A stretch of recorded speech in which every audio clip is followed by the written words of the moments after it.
काव्याच्या डोहाळे जेवणात येणार मोठं वादळ. सरोगेसीच्या कॉन्ट्रॅक्टची फाईल आर्या करणार गहाळ. स्टार प्रवाहावरील लग्नानंतर होईलच प्रेम या मालिकेत काव्याचं डोहाळे जेवण थाटात पार पडणार आहे.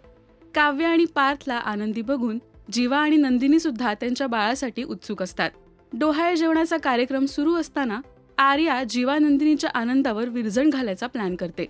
जीवा नंदिनीच्या सरोगसीचं सत्य घरात कोणालाही माहीत नसतं. त्यामुळेच नंदिनी सुद्धा खोटं पोट लावून घरात वावरत असते. पण आता आर्या मोठं कारस्थान रचतेय. जीवा नंदिनीचं बाळ आर्याच्या पोटात वाढतंय. सरोगसीसाठी दोघंही आर्यासोबत कॉन्ट्रॅक्ट करतात. पण आता जे बाळ नंदिनी स्वतःचं म्हणून घेते, जर हा कॉन्ट्रॅक्टच नसेल तर नंदिनी बाळावर हक्क बजावू शकत नाही, असं म्हणत आर्या ते गहाळ करायचा प्लॅन करते. दादा फोटो काढा.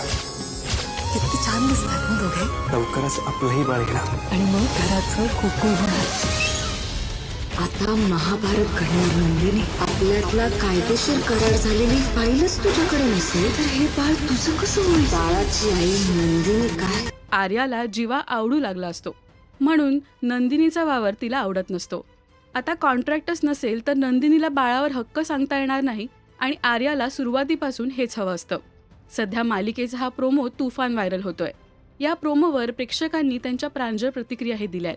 प्लीज असं काही दाखवू नका. त्या आर्याला म्हणावं त्यांचं बाळ त्यांना देऊन टाक, कारस्थानं दाखवू नका, अशा प्रतिक्रिया प्रेक्षकांनी दिल्यात.